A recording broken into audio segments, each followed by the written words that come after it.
ሴት ልጅ ጥበበኛ ናት። ምንም ማድረግ ትችላለች። እንደዚች አይነት ሴት ደግሞ ጠንካራና ቆራጥ ሴት ላመነችበትና ለወደደችው ነገር እስከ ጥግ ድረስ መጋፈጥ የምትችል ጥበቧን በአግባቡ የምትጠቀም ሴት ናት። ለዚህ ምስክሯ ደግሞ ሀይሚ ናት። ሀይሚ ከዚህ በፊትም በብዙ አይነት መንገድ አይተናታል። ትናንትና በሰራችው ቪዲዮ እኔ በጣም ደስ ብሎኛል። ደስ ያለኝ ነገር ምን መሰላችሁ? ልጅቷ ከትናንትና ወዳ ከብሩኬ ጋር ስታገኛት እንደዚህ ማድረግ እችላለሁ ብላት ነበረ። ሀይሚ ደግሞ እሷ ማድረግ እንደምትችልና በእልክ ወይም ደግሞ በሌላም ነገር ከሷ የበለጠች መሆኗን ስላሳየቻት ደስ ብሎኛል። እንደዚህ አይነት ነገር ጥሩ ባይሆንም ግን ደግሞ አንዳንድ ሰዎች ማድረግ እንደማትችሉ ብለው የሚያስቡ ሰዎች አሉ። ገባችሁ አይደለ? ግን ሀይሚ በጣም ጠንካራና በጣም አስተዋይ፣ ከዚህ በፊትም በብዙ አይነት መንገድ አይተናታን። በጣም የዋህና ሩሩ ሴት ናት። ግን ደግሞ ላመነችበት ነገር ደግሞ እስከ ጥግ ነው የምትሄደው። ይህን ለማድረግ ደግሞ መጠንከር ያስፈልጋል። ጥበብን በአግባቡ መጠቀም። ገባችሁ አይደለ? ወደ ብሩኬ ስመጣላችሁ፣ ብሩኬ እንግዲህ መግቢያ ሰርቷን ትናንትና አብረው ስለመጡ በጣም ደስ ብሎኛል። መግቢያው ላይ እንግዲህ ብሩኬ የተናገራቸው ነገሮች ነበሩና ብሩኬ ንግግርም ላይ የዛን ያህል አይደለም፣ ተናግሮ የሚያሳምን ልጅ አይደለም። ሁለታቸውም የዋህ ናቸው። የዋህነታቸው ነው እዚህ ድረስ ያደረሳቸውም። የሆነ ነገር ሲፈጠር በጣም የዋህነት ያጠቃቸዋል።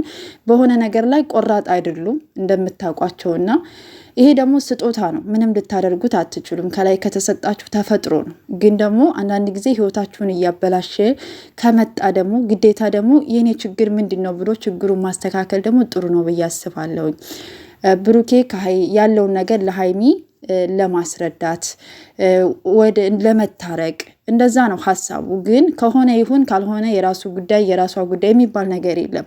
ምክንያቱም የምትወዱትን ሰው ከምትወዱት ሰው መለየት በጣም ከባድ ነው። ያንን ሰው ደግሞ በእናንተ ላይ እምነት እንዲኖራችሁ ደግሞ በእንደዚህ አይነት ንግግር አይደለም ብሩኬ ማስተካከል ያለብህ።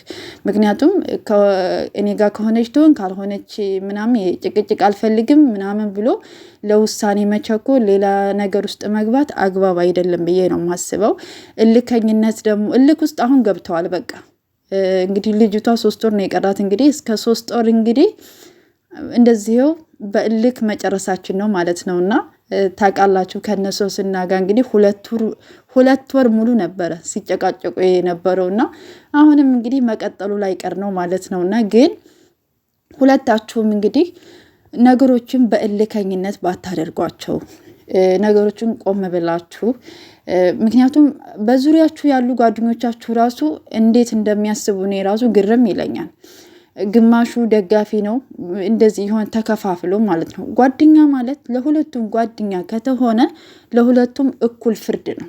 ገባችሁ አይደለ? እንዳይጎዱ፣ ሀይሚም እንዳትጎዳ ብሩኬም እንዳይጎዳ ማድረግ እንጂ እኔ ምንም ይፈጠር ከብሩኬ ጎን ነኝ። ሲጀመር ሀሰን አሁን ትናንት የሆነ ነገር ሲናገር ነበር። ምንም ይፈጠር ከብሩኬ ጎን ነኝ። ከዚህ በፊትም በጣም ብዙ ችግር ተፈጥሯን ታውቃላችሁ። ግን እህቴ ናት ለምትላት እህትህ እንደዚህ አይነት ንግግር ባትናገሩ፣ እነ ቤኪም ሁላችሁም ጓደኞቻቸው የማይሆን ነገር ባትናገሩ እኔ በጣም ደስ ይለኛል። እውነት እኛ እንኳ ተመልካቾች ለመፍረድ አንቸኩር እየተባባልን ነው አደለ?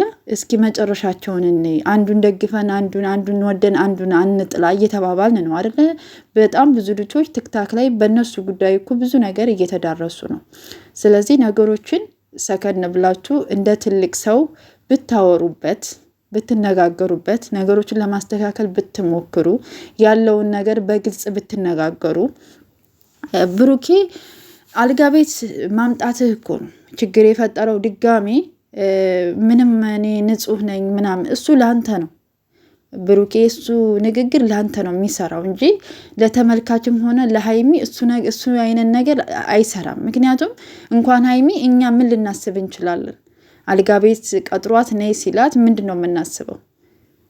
በጣም ከባድ ነው አይደለም? ምንም ላታደርጉ ትችላላችሁ፣ ግን ደግሞ ምን አስቦ ነው የሚባል ነገር አለ እኮ።